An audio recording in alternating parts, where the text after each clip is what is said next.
দেখুন, পরের পর রেল দুর্ঘটনা ঘটছে, এটা একটা ধারাবাহিক দুর্ঘটনায় পরিণত হয়েছে। আর এই জায়গায় দাঁড়িয়ে রেল মন্ত্রী, প্রধানমন্ত্রী তারা নিষ্ক্রিয়। যাত্রী সুরক্ষা বলে কিছু নেই, রেল যাত্রীদের কোনো নিরাপত্তা নেই, রেল যাত্রীদের কোনো নিরাপত্তা নেই। কেন্দ্রীয় সরকার, প্রধানমন্ত্রী শুধু যারা বেশি দামের টিকিট কাটতে পারেন তাদের জন্য কিছু নতুন ট্রেন ওই পতাকা নেড়ে উদ্বোধনে ব্যস্ত, কিন্তু সাধারণ ট্রেন, সাধারণ যাত্রী, ভারতবর্ষের আমজনতা, তাদের জীবন নিয়ে ছিনিমিনি খেলছে এই রেল দপ্তর। এখানে রেলওয়ে ট্র্যাক মেইনটেনেন্স, প্রযুক্তি, শূন্যপদ পূরণ, নিরাপত্তা সমস্ত সর্বনাশ হয়ে গিয়েছে। পরের পর ঘটনায় দেখা যাচ্ছে রেলের অভ্যন্তরীণ যোগাযোগ ব্যবস্থা বলে কিছু নেই। অর্থাৎ বেলাইন হয়ে থাকা কোন ট্রেনের কামরার উপর গিয়ে আর একটা ট্রেন পড়ছে, অর্থাৎ তাকে তার আগের স্টেশনে থামিয়ে দেয়া, দুর্ঘটনাস্থলে পৌঁছানোর আগে থামিয়ে দেয়া, সেই সব ব্যবস্থাও থাকা নেই। আমরা এর আগে ওড়িশার দুর্ঘটনায় দেখেছি 3টে ট্রেন জড়িত। আমরা তার পরের দুর্ঘটনায় দেখেছি ভয়ঙ্কর ভাবে একই লাইনে গিয়ে 2টো ট্রেন পর হয়ে চলেছে। কেন্দ্রীয় রেলমন্ত্রী মনে রাখুন, দুর্ঘটনা ঘটে যায়, কিন্তু সেই দুর্ঘটনা যদি ধারাবাহিকভাবে ঘটতে থাকে এবং ধারাবাহিক দুর্ঘটনায় পরিণত হয়, তাহলে রেলমন্ত্রীর চেয়ারে আঁকড়ে থাকা, চেয়ারে বসে থাকার অধিকার আছে কিনা এই প্রশ্ন তো সামনে আসবেই। রেল বাজেটটা আপনারা তুলে দিলেন, রেলের যে আলাদা একটা গুরুত্ব ছিল, রেল বাজেটের দিন প্রকাশ্যে মানুষ জানতে পারতেন, দেশবাসী প্রকাশ্যে জানতে পারতেন ট্রেন নিয়ে, রেল নিয়ে কি ভাবনা চিন্তা। নতুন রেলের পাশাপাশি কত বরাদ্দ, কত কি নিরাপত্তা, প্রযুক্তিগত উন্নতি, রক্ষা কবচ, কজন মানুষের সুযোগ হয় রেল বাজেটের বই কাগজপত্র লোকসভা থেকে জোগাড় করে এনে পড়ার। ফলে রেল ব্যবস্থাটাকে সম্পূর্ণভাবে ধ্বংস করছে কেন্দ্রের সরকার, কোথাও বেচে দিচ্ছে বেসরকারি হাতে, দ্রুত বেসরকারীকরণ চলছে, যাত্রীদের নিয়ে ছেলে খেলা হচ্ছে। আজকেও দেখুন অন্তত 2 জনের মৃত্যু এবং আরো বেশ কিছু আহত। এবং রেলের দুর্ঘটনার পর রেলের তরফ থেকে দ্রুত উদ্ধারের ব্যবস্থাও দেখা যায় না। এর আগের কয়েকটা ঘটনা তো দেখা যায়নি। খবর আসছে রাজ্য সরকারের কাছে, তারপর রাজ্য সরকার সেখানে ছুটে গিয়ে প্রশাসন ব্যবস্থা নিচ্ছে। আর অন্য রাজ্যের ক্ষেত্রে ঘটলে সেটা আরো কঠিন হয়ে যাচ্ছে। আমাদের রাজ্যের যাত্রীরা আটকে আছে, সেখানে গিয়ে সাধ্যমতো নিয়মের বেড়াজাল থেকেও মানুষের পাশে দাঁড়ানোর তাগিদ, সেই কাজ করতে হচ্ছে। ফলে এই গোটা বিষয়টা রেলমন্ত্রী তার আর 1 মিনিট ক্ষমতায় বসে থাকার, চেয়ারে বসে থাকার অধিকার নেই। আমি আবার বলছি, দুর্ঘটনা ঘটে যায়, কিন্তু সেই দুর্ঘটনাকে নিয়মে পরিণত করে ছেড়েছেন, দুর্ঘটনাকে নিয়মে পরিণত করে ছেড়েছেন নরেন্দ্র মোদী এবং তার রেলমন্ত্রী এবং তার সরকার। আজকে জ্যোতিপ্রিয় মল্লিকের ঘনিষ্ঠ একজনের বাড়ি গিয়েছিলেন, তার নাম হচ্ছে বারিক বিশ্বাস। সেখানে দেখা যাচ্ছে মার্সিডিজ, ফরচুনার, প্রাসাদের মতো বাড়ি, একজন দলের কর্মী বা একটা ব্যবসায়ী। আপনি যার নাম বললেন, এই ব্যাপারটা তদন্তের স্বার্থে তার বাড়িতে গেছেন, তার বাড়িটা বড় দেখেছেন, তার বাড়িতে গাড়ি দেখেছেন, তো এটা আমরা কি করে জবাব দেব? এখন কেউ যদি ব্যবসায়ী হন, তো তিনি যদি বৈধভাবে সব করে থাকেন তো মিটে গেল, আর যদি অবৈধ কিছু থাকে তাহলে তদন্তকারীরা আদালতকে জানাবেন। এই বিষয়টা কনসার্ন ব্যক্তি এবং তার আইনজীবীরাই বলতে পারবে। এই ব্যক্তির সঙ্গে রাকিবুর বা জ্যোতিপ্রিয় মল্লিকের ঘনিষ্ঠ কানেকশন এজেন্সি বলছে, এবং দেখুন, এজেন্সি যেগুলো বলে সেগুলো একটা নির্দিষ্ট অভিমুখ রেখে বলে, নির্দিষ্ট রাজনৈতিক উদ্দেশ্যে বলে।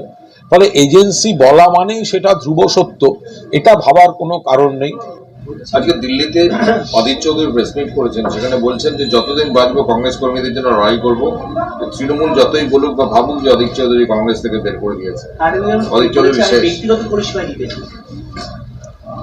দেখুন, এটা খুব ভালো কথা যে কেউ যদি মনে করেন তিনি যতদিন বাঁচবেন একটা দল করবেন, এটা খুব তার সিদ্ধান্ত, এ ব্যাপারে আমরা কি মতামত দেব।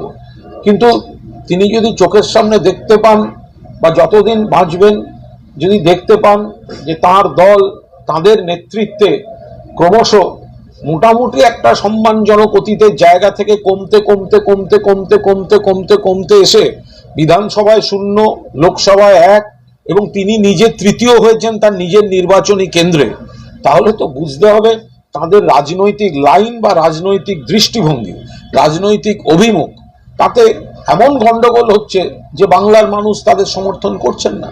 আজকে হাইকমান্ডের বৈঠকে তাকে কংগ্রেস নেতা গোলাম আহমেদ বীর তাকে বলেছে প্রাক্তন সভাপতি, আর এটা শুনে তিনি চলে যান এবং তিনি বলেছেন তিনি মাঠে ময়দানে নেমে কাজ করেছেন, অন্যদের মতো নয়, তার নির্বাচনের সময় কেউ আসেনি। এটা তাদের অভ্যন্তরীণ ব্যাপার।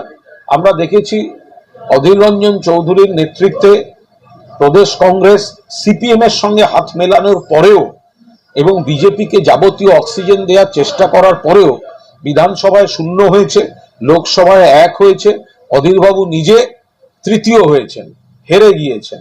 এবং আমরা এও দেখেছি যে দিল্লির কংগ্রেস একটা লাইন নিতে চাইছে আর অধীরবাবু তার পশ্চিমবঙ্গ কংগ্রেসকে অন্ধ তৃণমূল বিরোধিতা থেকে বিজেপির বি টিমে পরিণত করে দিয়েছেন, যে কারণে দিল্লির কংগ্রেসের কোনো প্রথম সারির নেতা অধীরবাবু বিইং প্রদেশ কংগ্রেস প্রেসিডেন্ট তার নির্বাচনী প্রচারেও কেউ আসেনি। ফলে এটা তাদের সাংসারিক বিবাদ, তারা বুঝবেন তাদের দলের বিবাদ। বিধানসভায় বাংলা ভাগের বিরুদ্ধে প্রস্তাব আনছে শাসক দল, শুভেন্দু অধিকারী বলছেন তারাও বাংলা ভাগ চান না, কিন্তু উত্তরবঙ্গের বঞ্চনা মেনে নেওয়া হবে। বোকা বোকা কথাবার্তা বিজেপি। বাংলা ভাগ করার চক্রান্ত বিজেপি, যখনই তারা হেরে যায়, যখনই বুঝে যায় আবার হারবে, তারা ভাঙতে হবে, কেন্দ্রশাসিত অঞ্চল করতে হবে, টুকরো করতে হবে, এইসব। এইবার তৃণমূল কংগ্রেস, রাজ্য সরকার, শাসক পক্ষ তারা বঙ্গভঙ্গের বিরুদ্ধে প্রস্তাব আনছেন।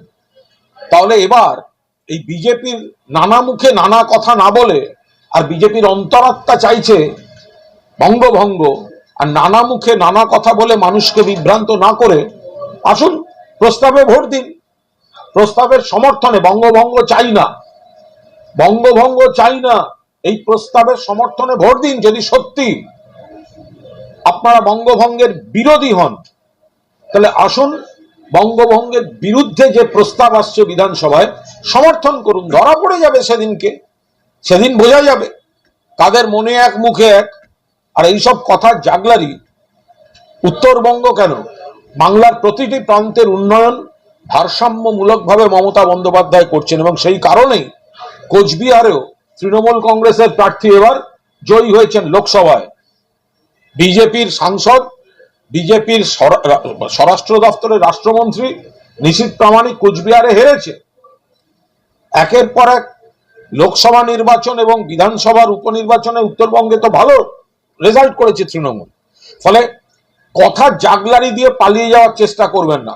বঙ্গভঙ্গ যদি রুখতে চান, বঙ্গভঙ্গের যদি বিরোধী হন, তাহলে বিধানসভায় বঙ্গভঙ্গ রুখতে যে প্রস্তাব আসবে তাকে সমর্থন করুন। অনুব্রত মণ্ডল সুপ্রিম কোর্টে জামিন পেলেন সিবিআই কেসে।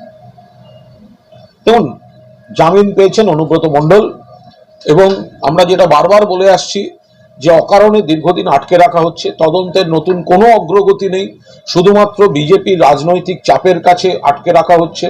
এবং এর আগের হিয়ারিংগুলোতেও দেখা গিয়েছিল যে মহামান্য বিচারকরা জানতে চাইছেন আটকে রাখছেন কেন, তদন্তের অগ্রগতি কোথায়, আর কি জানা গেল, আর কি পাওয়া গেল, কিসের জন্য আটকে রাখছেন। তদন্তকারী এজেন্সি লার্নেড কোর্টকে স্যাটিসফাই করতে পারেনি। লার্নেড কোর্টের কাছে জামিনের আবেদনটাই গ্রহণযোগ্য বলে মনে হয়েছে, তাই জামিন মঞ্জুর হয়েছে অনুব্রত মণ্ডলের। 12 জন সাংসদ প্রধানমন্ত্রীর সঙ্গে দেখা করেছে বিজেপি।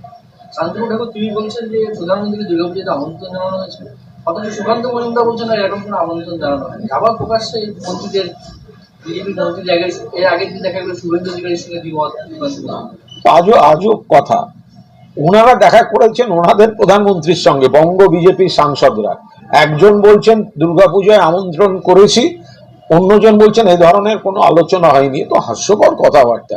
বিজেপি দল হারার পর দিশাহারা, অনেক চেয়ে চিন্তে একটা অ্যাপয়েন্টমেন্ট নিয়ে প্রধানমন্ত্রীর কাছে গেছেন এবং প্রধানমন্ত্রী সান্ত্বনা পুরস্কারের মতো তাদের সঙ্গে দেখা করেছেন, যাদের মধ্যে থেকে একজন ক্যাবিনেট মন্ত্রী দিতে পারে না, পূর্ণমন্ত্রী দিতে পারে না, তো তাদেরকে তো যোগ্য সাংসদ হিসেবে প্রধানমন্ত্রী ধরেন না।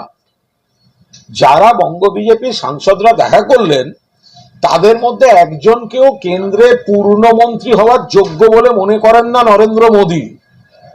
ললিপপ দেওয়ার মতো দেখা করেছেন, তাই নিয়ে এরা নাচতে নাচতে রটিয়ে বেড়াচ্ছেন, এই বলছেন এই বলেছি, ও বলছেন ওই বলেছি, যত সার্কাস।